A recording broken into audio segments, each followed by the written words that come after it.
Hi, it's Mimi Chen of Azam News, and we had a chance to talk to BPhong, a young rapper from Connecticut who decided to release a song with the proceeds benefiting the AAPI community. Here's what he had to say about the song. So the single's called Love Will Stay, and I actually wrote this few weeks ago. It was like during the time that I think it was before the shooting in Atlanta. But I saw a story on my Instagram, and it was this guy. He saw this other guy, this Asian guy, and I think it was in New York, and he stabbed the guy because the guy looked at him wrong, and that's what he told the cops too. Apparently, that's what the article said. And I was just like, it just like mind boggled me. Like, you're just standing there minding your own business, going through your daily life, and someone just happened to just find a fence for some reason and just do such a hateful crime like that. That's when it really woke me up, and I was like, I feel like I should make a song that kind of like showcases that type of situation.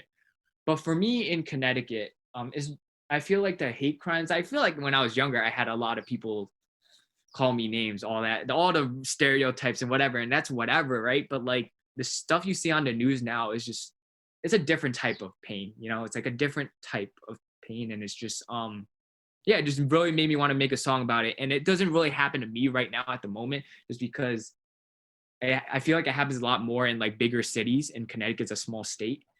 So it hasn't really happened to me, but seeing other people being affected by it, knowing that my mom and dad who don't speak English that well and are just trying to make as much money, trying to live that American dream that every single foreigner comes here for, and just being a victim of having the chance to be a victim of a hate crime like that, and having all that hard work and everything taken away, it just Mhm. mind boggled me. And I wanted to make a song that showcased the fear that someone like me would have walking through the streets, hoping someone doesn't call me kung fu or spits on me or whatever that these people do. And it's just, I wanted to have that be the main story, but make it into a reality where he's worried about it, but it actually happens, where he ends up being a victim of the hate crime. And then the second verse of the song, I wanted to be the friend reacting to the song, or reacting to the his best friend that was just recently killed through a hate crime. Like if you hear the song, it's he drives back home because they're supposed to hang out at the house, right? They're supposed to hang out like any other best friends would. And you Right. just drive to your house and you just see your friend dead right there. And I just wanted to showcase how it affects loved ones as well with Well, love. I do understand that this song you wrote in reaction to the recent shootings in Georgia. Yeah, once that 2 weeks after I wrote the song, that's when it really, because like I was nervous for releasing this type of song, writing stuff like this. I never really dove deep into issues like this before. I usually just rap about like any other rapper does, like how good he is at rapping, blah blah blah blah blah. Mhm. But for me personally, this is a song I'm very proud of, because when I first started off my career, I wanted to make music like this. I wanted music that would change people's perspective, maybe have them learn something, maybe just relate, and maybe get something out of it instead of just bumping as a banger at a club and all that. Like I enjoy that too. That's cool and all, but like I do want to leave a mark, even if I quit today. I want to be able to leave a mark that people remember that BPhong was not only just a rapper and just put out bangers.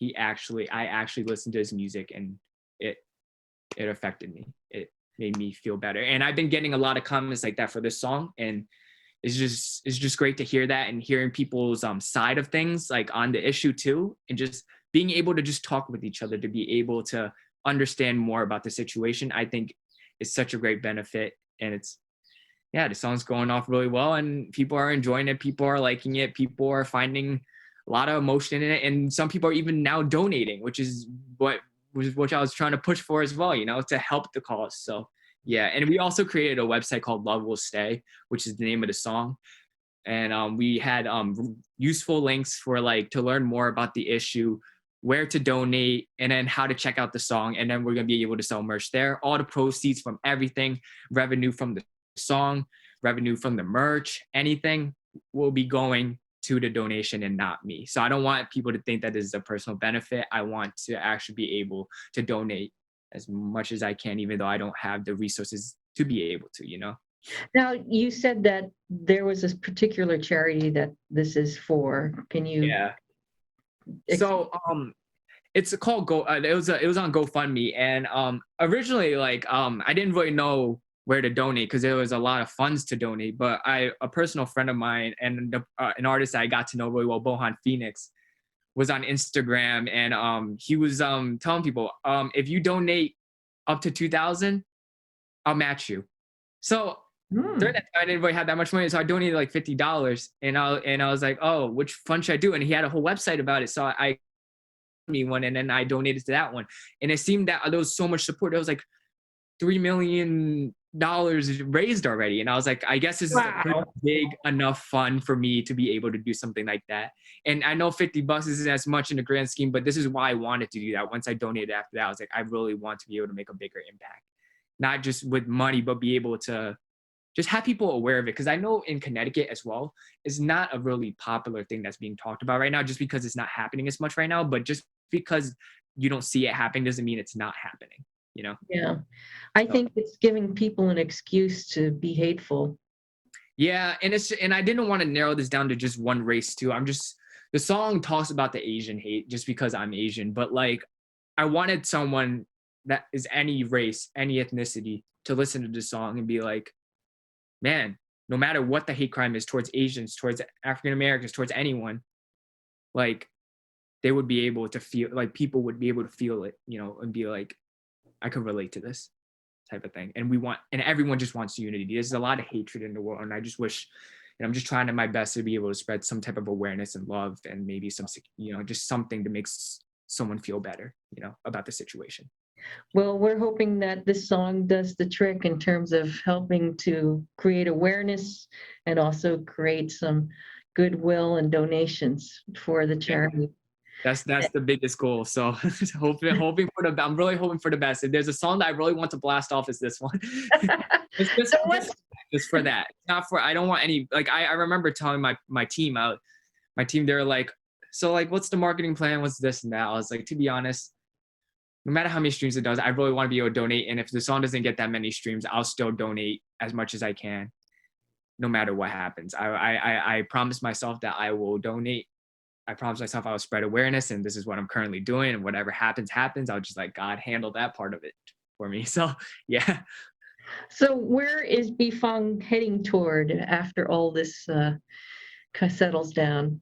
I have well, I gotta get my CPA first, to impress my parents, because they but in a serious note, I probably, well, when COVID's over, I would like to perform more shows. That'd be nice. And I have a few other songs coming out with big features coming out, and I'm excited for those too. I've been working really hard on connecting and networking with other artists. Since I'm from Connecticut, it's a very small state. There Mhm. isn't that many opportunity as much. Like when you're performing at a show, you don't see A&Rs all the time. You don't see people that are like important within the music industry. So I've been trying to network and grow my fan base more, and gangs know my fan base as well, understanding what type of music they like from me and stuff like that. It's cool to hear people just tell you that my music has like done this for them, and I'm just like, I'm just a regular guy from Connecticut. It's surreal to me.